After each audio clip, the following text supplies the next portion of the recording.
एक मेरे साथ पर्सनल अनुभव मैं आपके साथ शेयर करता हूँ। कुछ वर्ष पहले मैं फ़्लाइट से आ रहा था तो मुंबई इंटरनेशनल एयरपोर्ट में उतरना था।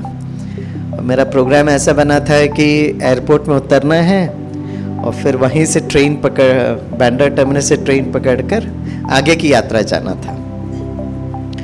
तो फ्लाइट डिले हो गई थी। तो जब हम मुंबई पहुंचे तो रात के 11:30-12 बज गए थे और मुझे बहुत जल्दी वो ट्रेन पकड़नी थी। तो मैं फ्लाइट से उतरते ही साथ जब लगेज में गया और लगेज का जो अपना कलेक्ट किया और फिर मैं वो लगेज लेकर, क्योंकि जल्दी ट्रेन पकड़नी थी और समय बहुत कम था मेरे पास, तो मैं बाहर जैसे ही आया और मैं वो टैक्सी काउंटर में पहुंचा तो टैक्सी काउंटर को इस भाई ने कहा कि आज पूरा टैक्सी स्ट्राइक पर है। तो हमने कहा भाई हम कैसे जाएंगे अभी? बोला देखिए कोई ऑटो वोटो मिल गया लेकिन आज टैक्सी काम नहीं कर रहा है। तो हम लगेज लेके जब भागे और जैसे एयरपोर्ट का पूरा बाहर नहीं निकले लेकिन जैसे उस गेट से बाहर निकले तो देखा एक भाई मेरे पास आया और उसने कहा आपको टैक्सी चाहिए? हमने हाँ जी मुझे तो टैक्सी चाहिए। बोले चलिए मेरे पास टैक्सी है। तो मैंने कहा लेकिन अभी तो काउंटर वाले भाई कह रहे थे टैक्सी स्ट्राइक में। बोले नहीं मेरी प्राइवेट टैक्सी है। प्राइवेट टैक्सी तो प्राइवेट टैक्सी भाई, ऑटो कहाँ ढूंढेंगे?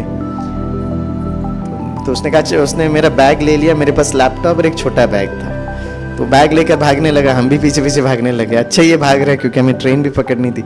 और सीढ़ी से उतरे, यहाँ वहाँ से पता नहीं कहाँ से उतर के सीधे मुंबई इंटरनेशनल एयरपोर्ट के वो पार्किंग बेसमेंट में ले गए। और जब वहाँ पहुँचे तो चारों तरफ गाड़ियाँ थी, एकदम सुनसान सन्नाटा। रात के 12:30-1 बजे का टाइम चल रहा था और वो भाग रहे। मैं उसको बार बार पूछ रहा भाई आपकी टैक्सी है किधर, लेकिन वो सुन ही नहीं रहे, भागते जा रहे हैं। हम भी भाई हमें लगा कि वो हमारा बैग लेकर ना भाग जाए तो हम भी भाग रहे थे। और वो क्योंकि मुंबई में ऐसे बहुत कुछ चीज़ घटना हम सुनते भी रहते हैं तो भाई थोड़ा सा ध्यान रखना भी ज़रूरत है। और देखा तो एक टैक्सी खड़ी थी और टैक्सी जैसे ही पहुंचा उसने डिक्की खोला और अब मेरा लगेज डाल दिया, बंद कर दिया उसने और बोला बैठो। तो मैंने दरवाज़ा खोला और मैं भी बैठा। तो मैं बैठा तो देखा एक भाई ऑलरेडी वहाँ बैठे हुए थे।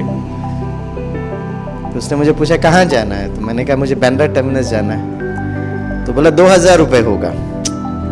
अरे भाई इतना नज़दीक है, 2000 रुपये कैसे होगा? बोला नहीं आपको पता नहीं है कि आज स्ट्राइक है तो नेचुरली एक्सपेंसिव होगा। तो अब मैंने ज़्यादा सोचा नहीं, मैंने कहा ठीक है भाई 2000 तो 2000, लेकिन ट्रेन तो मिल जाएगी। मैं कहा चलिए। बोला नहीं पहले अभी पैसे दो अभी। मैं कहा नहीं भाई पहुंच जाए हम दे देते, नहीं अब जब तक पैसे नहीं देंगे हम जाएंगे नहीं। अब मैंने कहा बहस करने में टाइम वेस्ट क्यों करें हम। तो मैंने अपना पर्स उठाया और उस समय ये 2000 रुपये की वो पिंक नोट निकली थी। तो हमने कहा अब 500-200 हम क्या करें, हम वो 2000 का नोट निकाल लिए और बड़े ध्यान से मैंने देखा क्योंकि मुंबई में अक्सर वो लोग बदल देते हैं। आपने कुछ पैसा दिया वो चेंज करके बोलेंगे ये पैसा, ये चलता रहता है, ये हमें पता रहता है। तो हमने बहुत ध्यान से देखा 2000 रुपये का नोट है। उस भैया को बोला देखो 2000 रुपये नोट दे रहे हैं हम ना, ताकि वो फिर बाद में 2000 रुपये का नोट दिया। और उसने वैसे ही किया, टक करके चेंज कर दिया और बोला देखो आपने 100 रुपये का नोट दिया। मैंने कहा मैं आपको दिखा के दिया था, मैंने ध्यान दिया था। वो चिल्लाने लगे मेरे ऊपर, आपको क्या लगता है हम चोर हैं क्या? मैंने कहा नहीं ऐसा नहीं बोला मैंने, लेकिन मैंने आपको 2000 आप देखिए ना। तो वो और तेजी आवाज से बोलने लगा। तो मैं कह रहा आप देख लीजिएगा, मैंने 2000 रुपये नोट बड़ा ध्यान से और आपको दिखा कर दिया था भाई।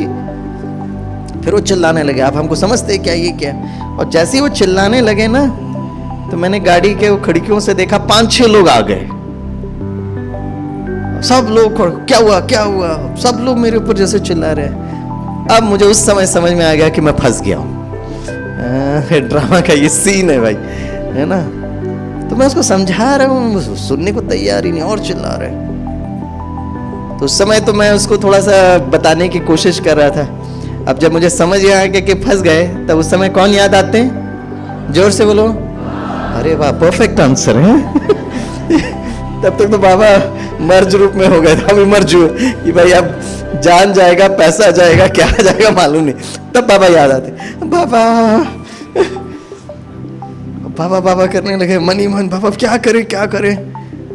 तो कुछ समय के लिए एकदम साइलेंस थे, वो भी साइलेंस, सब लोग, मैं भी बाबा बाबा बाबा। जब बाबा याद हुए मैंने कहा एक और बार समझाते हैं। मैंने बहुत प्यार से कहा भैया जैसे ही मैंने बोला ना तो ड्राइवर पीछे फिर से अपना गर्दन टर्न करके मुझे देखा। जैसे ही मुझे देखा इमीडिएटली वो कहता है मैं जल रहा हूं, मैं जल रहा हूं, मैं एकदम जल रहा हूं, इसको निकालो, इसको निकालो। अब सारे लोग क्या हुआ क्या हुआ, सबको लगा भाई टैक्सी में आग लगी, कुछ आग वाग नहीं लगा। वो कहता जल रहा हूं, मैं जल रहा हूं, इसको निकालो, इसको निकालो। इतना जोर से वो चीखने लगा जैसे सचमुच किसी व्यक्ति को जलन होती है ना, वैसा मैंने देखा तड़प रहा है वो। इसको निकालो, इसको निकालो, इसको निकालो, चिल्ला के बोल रहा था। तो सब तुम आप निकलो बाहर। तो मैं कहा नहीं, मैं नहीं निकलूंगा, वो मेरे को 2000 रुपए का नोट देगा तो ही मैं निकलूंगा। अब वो इतना देर बहस कर रहा था, जैसे ही मैंने कहा नहीं वो 2000 रुपए का नोट मुझे चाहिए, उसने खोला 2000 का रुपए नोट दिया। और फिर पता है उस भाई, जिस भाई ने मुझे लेकर आया था, उसको एक और शब्द कहता है, इसको ऑटो में बिठा कर आना, इसको ऑटो में बिठाना। तो मैं बाहर निकला, उसने लगेज निकाले जिसने, और मुझे लेकर गया और मुझे ऑटो रोका, ऑटो में बिठाया और फिर मुझे भेजा। तो जब मैं आराम से ऑटो में बैठकर जब मैं ट्रेन में बैठा तो मैं वो पूरा सीन को वापस रिकॉल किया, रिवाइंड किया, और मैंने कहा उस समय तक क्या हो रहा था। तो एक्चुअली जब बाबा कहते हैं ना, बहुत प्यार से बाबा को जब याद करते हो तो बाबा और बाबा की वो पवित्र शक्तियां आती है और जैसे सबको वो ट्रांस में ले जाती है, उसको समझ में नहीं आ रहा मैं क्या कर रहा हूं। फिर बाबा ने उससे बुलवाया कि नहीं इसका पैसे दो, और उससे बुलवाया कि आप इस भाई को लेकर जाओ और बिठाओ। तो बाबा जो मुरली में कहते हैं ना, अंतिम समय पे जो हमारी रक्षा और सुरक्षा का जो कवच है वो बाबा की याद, और उसमें विशेष जो शक्ति है वो पवित्रता की शक्ति।